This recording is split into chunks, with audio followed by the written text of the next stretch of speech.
exactly what she's doing. Alexis's hands are out like it's good. So obviously there was something maybe hanging on the front of that race car. We'll see if we can get an update from the top end of the racetrack.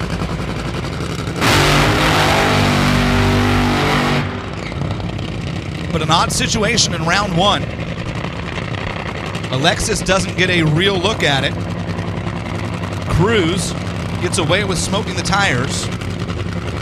And we move on to our second pair of funny car.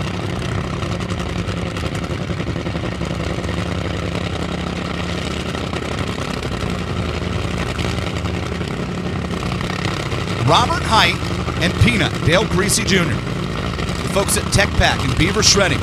Right here in Illinois, Beecher is their home for that team in the right lane. Dale and Steve have been at this a long time, campaigning Nitro Funny Cars. Dale Creasy Jr. is number 16 qualifier, taking on the Proc Rocket. Robert Hight, who reset both ends of the track record with that 383 at 335 miles per hour on Friday night. Working with the folks at Cornwell Quality Tools for the first time adorning that race car.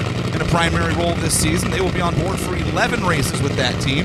Also Flavor Pack, the Auto Club, Chevrolet, tire host John Force Racing, sponsors in the left lane.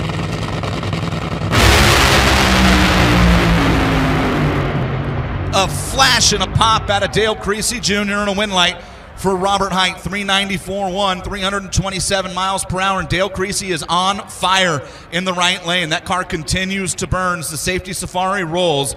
Dale Creasy was on a pretty good run till just past half track. You saw a flash, a pop, and now flame billowing out the hood of that Tech Pack Beaver shredding machine. Dale Creasy has the escape hatch popped, is trying to climb out of that race car. Steve walks away, shaking his head, disappointed as Dale Creasy is out of that car, and we go down to Hannah Rickards. With Jimmy Proc, what makes Route 66 Raceway such a unique track to tune for?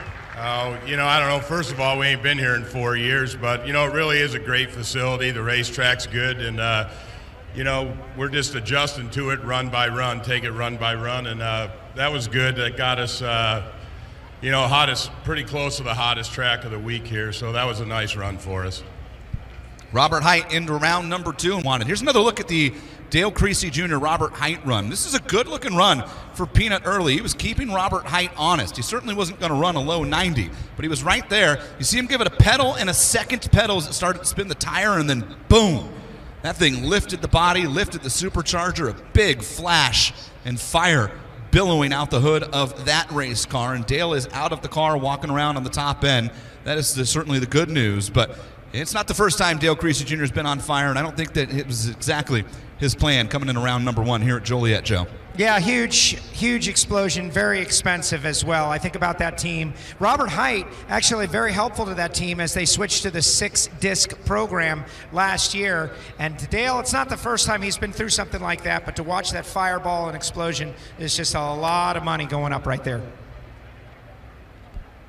See Dale Creasy Jr., a veteran of funny car, did a nice job getting that car stopped and was immediately up and out of the hatch. And how about the safety safari? And that car had not stopped moving, and the safety safari was there to check on Dale Creasy Jr. He was talking to Eddie Boyer, Racers for Christ Chaplain down there, the safety safari, and observing the damage on that race car.